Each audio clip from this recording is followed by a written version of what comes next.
जी जनाब, प्यो दी शान विच एक तखय्युल लैके तुहाडे पेश होया जनाब। मेरे प्यो दे लख एहसान न मैथे जिस हक ते टुरन सिखाया। उस अपनियां खुशियां भुल के मौजम मेरे प्यो मैन लाड लडाया।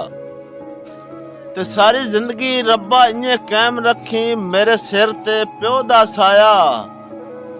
प्यो जन्नत दा दरवाजा है, अल्लाह पाक ने खुद फरमाया। आखी म्याने कोट वाला पिया दाई फसे पाया, पक्किया फसलों विच मुड्डो सज्जन निकाल ही कोई नहीं। इस वजह तो 6 दिन गुजर गए कीती मौसम काल ही कोई नहीं। ते अल्लाह दित्ती है रोजी किरिया जिद्दी यार मिसाल ही कोई नहीं। वेला हो के मिलन जनाब नूसा हुण मिलन वाला हाल ही कोई नहीं। आखी म्याने कोट वाला पिया दाई टिक टॉक दी अजकल दुनिया ते बंदे हो गए नी बहु होशियारे। एक लाइक ते फॉलो लैन दे वास्ते पर मारदे नी झूठ हज़ारे। ते जिद्दे लाइक कमेंट ज्यादा होंदे अपन वहिंदे ही उआ सटारे। कदी सन भी फॉलो कर लो आ थोड़ा मौसम अपना यार है। कदी ढोल मेरा तावीज़ होंदा उन सोने विच मड़वाइयां।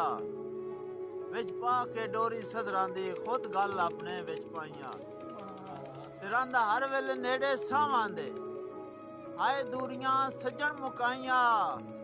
गल्लां दिल दियां दिल नाल करदा रंदा इंज मौजम सीने लाइया। वाह वाह क्या जी अस्सलाम वालेकुम दोस्तों, अज असी शायरी लैके हाजिर होए हैं मार नज़ीर अहमद नज़ीर साहब दी। तो जो करसो मार साहब लिख देन बई तेरा लगा जू कुछ नहीं तैनू उन्ने लब गए आ तैनू के पता संगत दे बाद आ ठुडे जले आ कदर मालूम होंदे होई केड़ा औखा सफर वफा दा। और लाख शाबशानी चंगे मुल वदा पेना है मेरे कीते शर्म हया दा। जहां हाथ पर विचार नज़ीर भी कहना है नित नवा दे सज्जन जफा दा। और जनाब कि तैनू बाखते च याद औकात ना रही दे साथे भी बखत दे आया।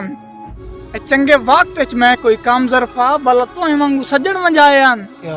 ते जदां लगी आई बोली जिंस वफा दी असां सिर सिर भा पै लाया। जदा मुक्की आए मार नज़ीर दे ना बंदे टोर के वेखण आया।